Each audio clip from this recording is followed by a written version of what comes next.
அனைவருக்கும் வணக்கம். இன்றைக்கான சிந்தனை, நம்ம லைஃப்பில் கோபப்படுவோம், பொறாமப்படுவோம், பயப்படுவோம். இதுக்கெல்லாம் காரணம் என்ன அப்படின்னு நீங்கள் கவனிச்சிங்கன்னா, ஒருத்தர் நமக்கு பிடிக்காத விஷயத்தை செய்யும் பொழுது நம்ம கோபப்படுவோம். ஒருத்தர் நம்மளை விட நிறைய விஷயங்கள் செய்யும் பொழுது அதை பார்த்து நம்ம பொறாமப்படுவோம். எதிர்காலத்தில் என்ன நடக்க போகுது அப்படின்ற விஷயத்தை நம்ம நினைக்கும் போது நமக்குள்ள ஒரு பயம் வரும்.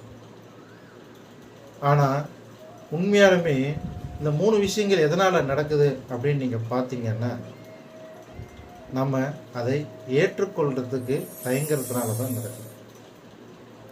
உதாரணத்துக்கு இப்போ நம்ம கோவப்படுறோம் அப்படின்னு பார்த்தீங்கன்னா, அவர் நமக்கு பிடிக்காத விஷயத்தை செய்கிறதுனால கோவப்படுறோம் அப்படின்றத நினைக்கிறோம். பட் அதை நம்மளால் ஏற்றுக்க முடியல. அதனால தான் நம்ம கோவப்படுறோம்.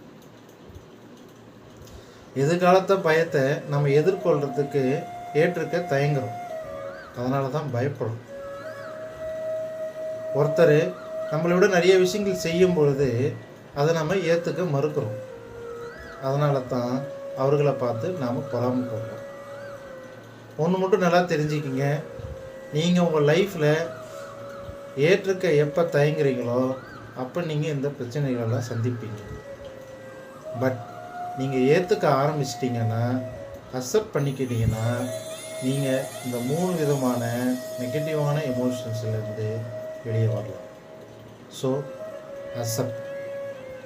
நாம் நல்லா இருக்கணும், நிம்மதியாக இருக்கணும், ஆரோக்கியமாக இருக்கணும்னா எல்லாத்தையுமே நம்ம அக்செப்ட் பண்ணிக்க பழகிக்கணும். வாழ்க வளமுடன். நன்றி.